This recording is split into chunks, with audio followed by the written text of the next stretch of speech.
कंधमाल जिले में चांचल्य श्री जगन्नाथ मंदिर रे पसी कलाकना बुलाइले दुर्बृत्त ठाकुर को छाड़िले नहीं।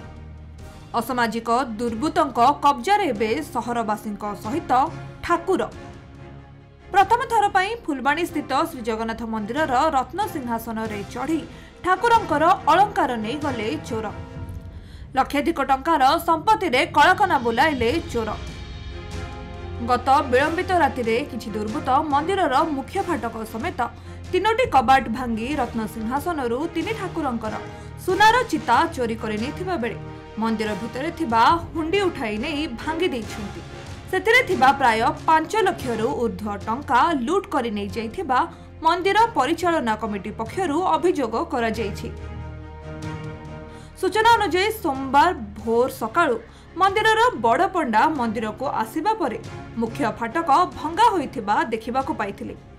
एहा परे मंदिर परिचालना कमिटीर सभापति और सदस्य मानकू घटना संक्रांत रे जणाइथिले।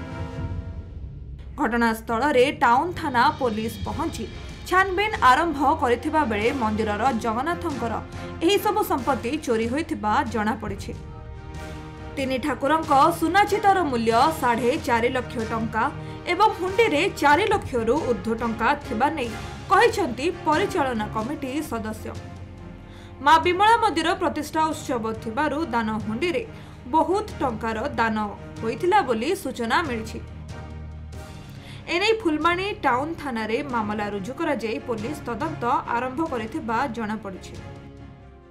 बड़ दुखर विषय आज सकाळे और पूजक जो आसिले 5टा बेले मंदिर को सी देखले ताला कटा गेड़ा को कटा मेसीन कटर भंगा ताला तालार भांगी तले थुआ सी जो मत फोन कले 5:40 मुझे देखिली ताला भंगा गेड़ा कटा मुझे परिचालना कमिटर समस्त सदस्य मानू वॉलंटियर सदस्य मानू डाकिली आपर देखिल देखिलु कथा सत तापर आम देखला पुलिस को आम पुलिस प्रशासन को खबर देलु।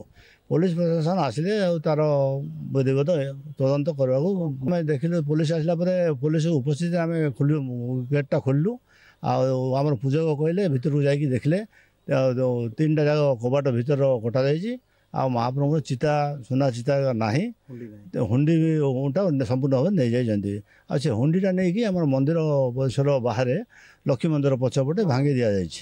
फुलबाणी सदाशिव पात्र रिपोर्ट खबर ओडिशा।